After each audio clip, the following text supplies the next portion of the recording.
yang juga hadir bersama kita Al-Ustaz Syamsul Bahri, juga Ustaz Luqmanul Hakim, benar? Luqmanul Hakim, kita doakan guru-guru muda kita biar pada istiqomah, biar pada manfaat buat kita. Amin amin ya rabbal alamin. Dan segenap para jamaah Majelis Taklim Miftahul Jannah yang semoga hadirnya kita di sini dicatat pahala oleh Allah Subhanahu wa taala dan menjadi sebab kita dijadikan hamba-hambanya yang tertolong orang-orang saleh. Amin amin ya rabbal alamin. Kita bersyukur kepada Allah Subhanahu wa taala. Ini kuenya boleh dimakan. Tuh, sudah dicontohin sama Doni. Ya, dimakan. Sudah dikasih contoh tuh. Lihat. Emang harus ada contohnya. Sebab kalau nggak ada contohnya, yang pasukan anak kos ini ragu-ragu mau ambil kayak, malu-malu ya. Ini udah dicontohin, jadi nggak usah malu-malu lagi. Dimakan aja nggak apa-apa.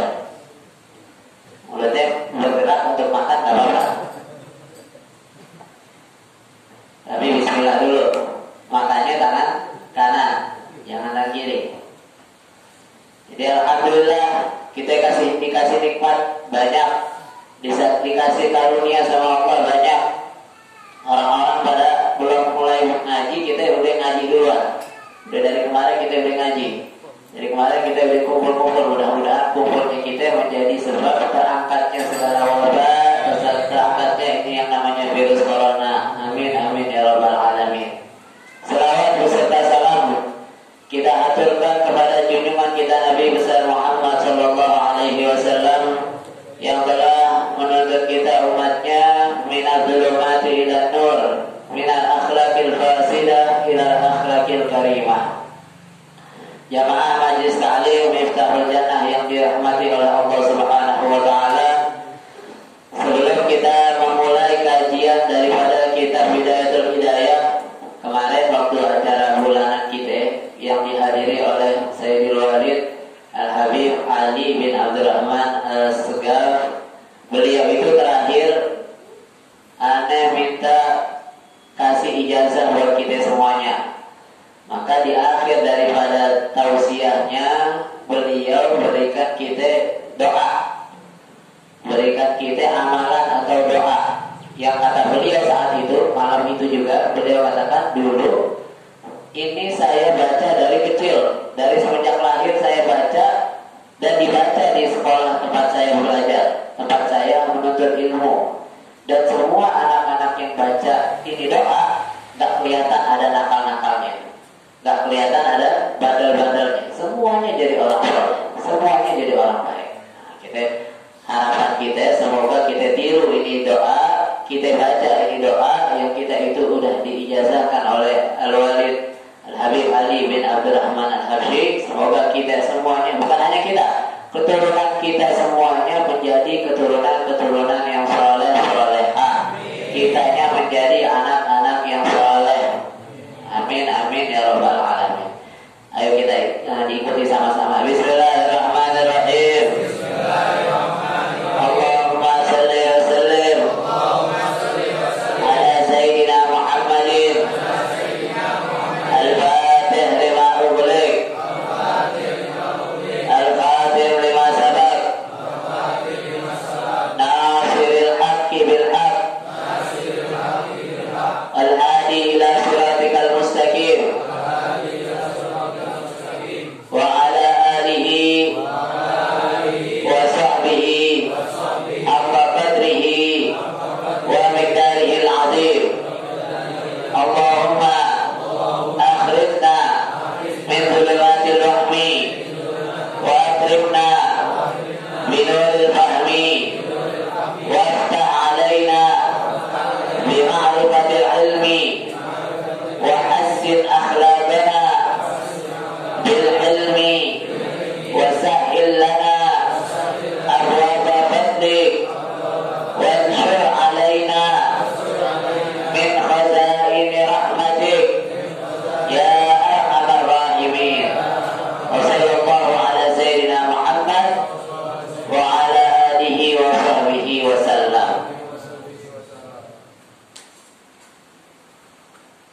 Alhamdulillah, melanjutkan daripada kajian kita minggu lalu, kita sampai kepada bab ta'ah atau bab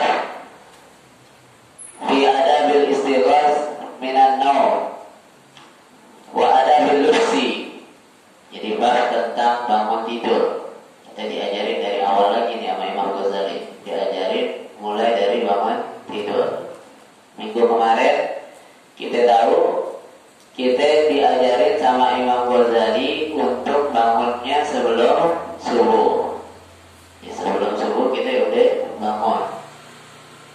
Emang benar sebelum subuh kita udah bangun, cuma dari malam gak tidur. Apa-apa deh. Dari malam buat belum tidur, yang penting subuhnya jangan sampai kelewatan. Betul gak, Mil? Main game sampai subuh gak apa-apa. Yang penting subuhnya jangan kelewatan. Cuman biasanya deket-deket mau azan udah mulai ngantuk tuh. Nah, settingan ngantuknya udah mulai mau azan.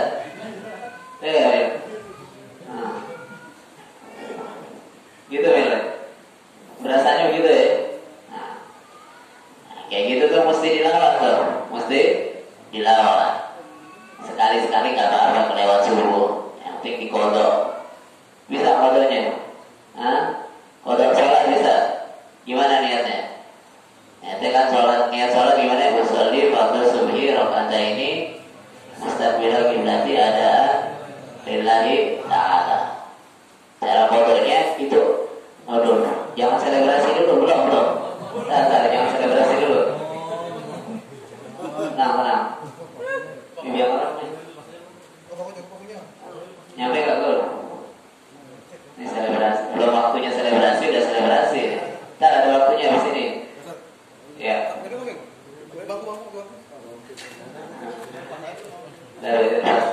Lepas dulu aja. Bantu. Bangku rek. Ya, deh. Waktunya gak guna akhirnya. Udah sana. Dia ambil dia. Iklan. Emon ngawin. Dia udah lama gak kelihatan, jadi pengen dilihatin orang. Iya. Mana? Jadi gitu. Mau apa tadi ya?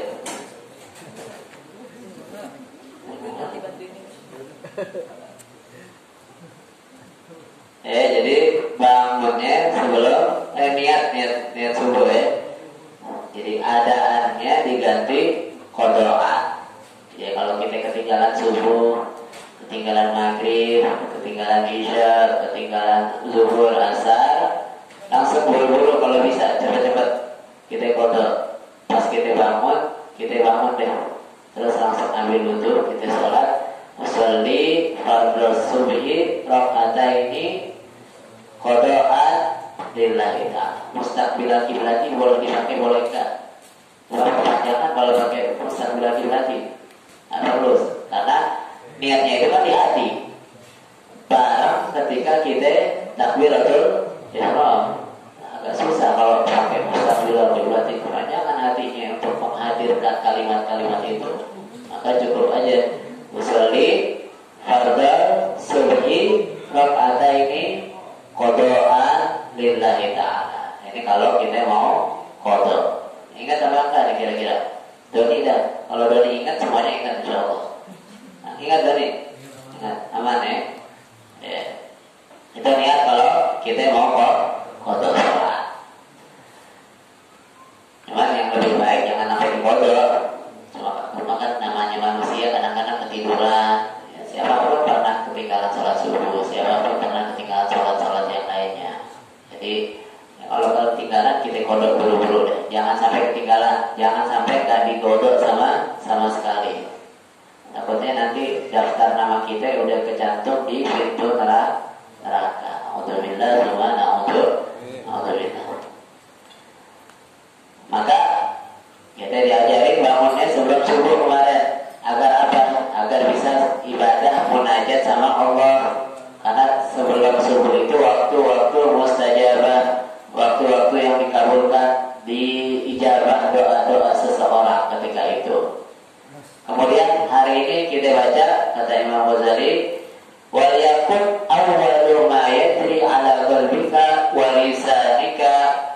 zikrullah ta'ala. Hendaknya pertama kali yang terucap oleh lisan kita dan hati kita ketika kita bangun dari tidur itu adalah zikir kepada Allah. Ketika kita bangun tidur, yang pertama kali terucap zikir. Jangan langsung ambil HP. Nah, kita kan ambil HP, melek cari HP di mana? Enggak, itu refleks gitu. Cara otomatis nggak tahu apa sambil ambil HP, tapi dalam hatinya zikir. Minimal kita baca alhamdulillah bisa melek lagi. Coba kalau malam nggak melek lagi, tahlilan kita dapat akuat 2 biji. Ya, dan ini punya aja namanya.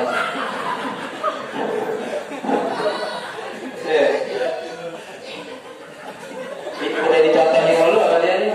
Ayo dah diikuti dah, ditiru yang lainnya. Jangan malu-malu. Jadi ada namanya kita ucapin minimal banget kita ucapin alhamdulillah. Atau kita baca doanya bangun tidur yang kita udah diajarin. Oh ini udah disebutkan di sini. Faqul inda dzalika, maka bacalah ketika bangun tidur alhamdulillahilladzi ahyana ba'da ma amatana wa ilaihi nusyur. Ini doanya. Wa ilaihi nusyur. Semangka manis itu. Ada tulisannya cuma di sini. Asbahna wa asbahal mulku lillah wal 'azamatu was sultanu lillah wal 'izzatu wal qudratu lillahi rabbil alamin. Asbahna ala fitril Islam wa ala kalimat ikhlas wa ala din nabiyina Muhammadin sallallahu alaihi wasallam wa ala millati abina Ibrahim hanifan muslima wa ma kana minal musyrikin. Allahumma bika asbahna wa bika amsayna wa bika nahya wa bika namut wa ilaika nusyur. Allahumma inna nas'aluka an tab'adana fi hadzal yawm ila kulli khairin wa na'udzu bika an nastari'a bihi su'an.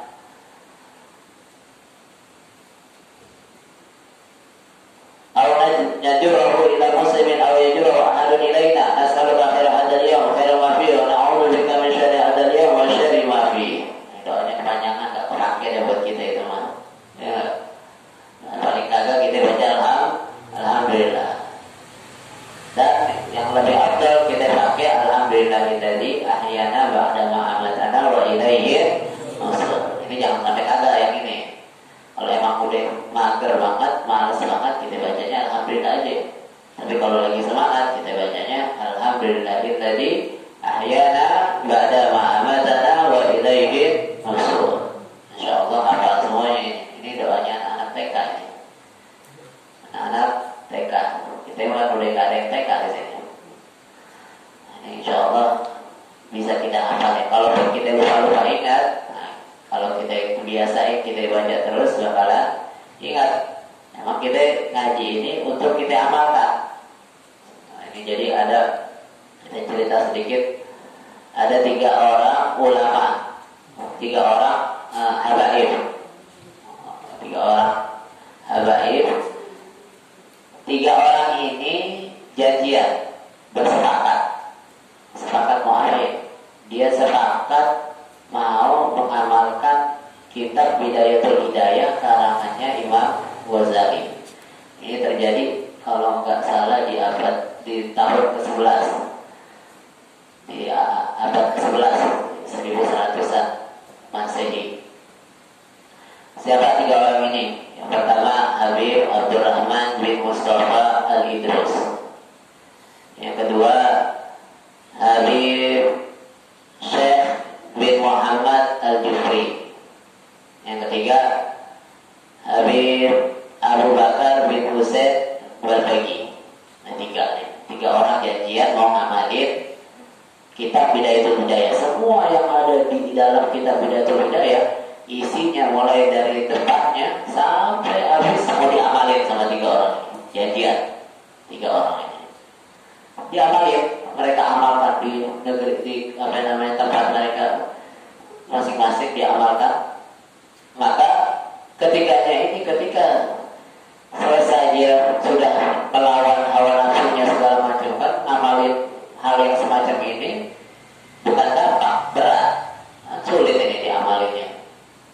udah butuh perjuangan, butuh apa namanya kekuatan usaha.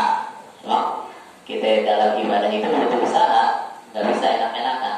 Kita datang ke sini nih, datang ke majelis ini, usaha kita sekaligus taufik dari Allah Subhanahu Wa Taala. Jadi kalau kita nggak berusaha, nggak sampai kita kemarin. Nggak bakal sampai. Buktinya apa? Ini kemarin udah ada yang udah rapi, Jumat kemarin anak-anak pos kan udah rapi tuh ya. Cuma nggak sampai kemarin. Nah, usahanya udah, tapi nggak ada taufik dari Allah, nggak nyampe juga kemarin. Makanya kalau udah sampai kemarin, alhamdulillah kita bersyukur. Betul ya kan? Ya kan udah rapi kan? Tapi nggak nyampe kemarin. Kenapa itu? Belum ada taufik dari Allah Subhanahu Wa Taala. Mungkin halangannya hujan, mungkin halangannya mandu gak enak, mungkin halangannya sendalnya putus, ada aja halangannya. Tapi pada dasarnya itu belum ada taufik dari Allah Subhanahu Wa Taala. Berarti bersyukur nih, emon bisa ada duduk sini, bersyukur. Nah, udah berusaha keras ini. Yang biasanya kan ngantuk, ya besok aja dah. Iya kan ya? Nah, ini udah berusaha keras. Berusahanya dibarengi sama taufik dari Allah, dapat taufik juga dari Allah, akhirnya bisa duduk sini. Makanya dia bersyukur, dari saking syukurnya dia selebrasinya duluan tadi itu. Ya enggak? Itu. Jadi butuh usaha. Nanti makin berat lagi. Sekarang kita bisa duduk sini. Besok ada ujian lagi. Minggu depan ujiannya lain lagi. Minggu depan makin hari makin berat mau ngaji. Betul enggak? Nah, kan? Makin sulit, makin susah, ada aja halangannya, ada aja godaannya. Ntar ada yang ngajak ke pojok sana, dan ke pojok sini, nah gitu. Ya, jadi ada aja nanti kita nggak bakal tenang-tenang, nggak bakal santai-santai, bisa duduk sini, bisa dengan lenggangnya, dengan mudahnya bisa hadir majlis, nggak mungkin. Justru kalau kita datang ke majlis taklim, datang ke tempat yang baik, kemanapun majlis taklimnya, kemanapun tempat yang baiknya. Kalau kita datang dengan mudah, ringan, gampang, nggak ada halangan, itu kita mesti seuzon sama diri kita ya. Jangan-jangan kita itu nggak ikhlas datangnya. Jangan-jangan ini nggak mendatangkan pahala. Sebab ibadah apapun pasti berat. Nggak mungkin mau selebrasi juga. Nggak mungkin ringan, nggak mungkin gampang. Pasti ada aja halangan. Sebab pernah nggak kok saya katakan ini berat. Sebab kita punya musuh banyak. Kita punya hawa nafsu dan yang mengalir di aliran darah kita. Kita punya syaitan yang selalu menggoda kita. Jangan sampai kita melakukan kebaikan. Ini setan, usahanya dia untuk dirumusin orang begitu hebatnya. Mulai dari dia tidur nih kita ambil, mulai dari kita tidur. Kita tidur malam mau bangun tidur, ini disebutkan di sini. Jadi setan itu punya 3 ikatan. Ketika kita tidur punya 3 ikatan. Kalau kita mulai baca doa, ikatannya hilang 1. Kita ambil dulu, ikatannya hilang 2. Kalau kita sholat, hilang semuanya ikatan-ikatan itu, sehingga badan sehat, segar, pikiran fresh, otak tak mumet. Ini setan. Kita bangun dari tidur udah digoda setan berat. Udah bangun kita mau wudhu masih digoda juga. Udah wudhu kita masih diganggu juga. Sampai di dalam sholat kita mau takbir masih diganggu juga. Dengan apa? Gak khusyuk kita, pikiran macam-macam. Atau kadang-kadang kita sholatnya tidur, kadang orang-orang udah bangun dari sujud, kita masih sujud aja gak melek-melek, gak bangun-bangun, gak diri-diri. Orang-orang udah diri sholatnya, kita masih sujud aja. Ini usahanya setan segitu hebatnya. Nah, maka jangan sampai usahanya setan itu untuk menjerumus kita kan begitu hebat, begitu kuat. Dia usaha sekuat tenaga. Maka usaha kita untuk meraih kebaikan, meraih ridho Allah, jangan sampai kalah sama usahanya setan. Masa kita nggak mau usaha juga, usaha untuk kebaikan, usaha untuk mendapatkan ridho Allah Subhanahu Wa Taala. Setan aja untuk keburukan dia berusaha, masa kita nggak mau berusaha untuk kebaikan, kan gitu.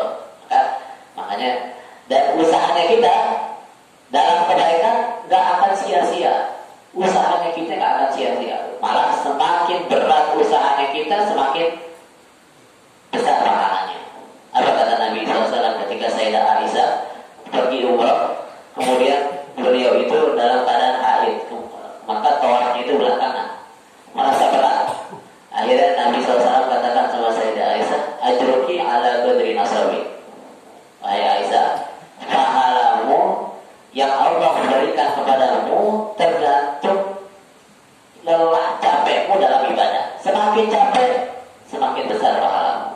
semakin berat amalan yang kita lakukan, semakin besar juga pahala yang Allah berikan. Ini usahanya kita.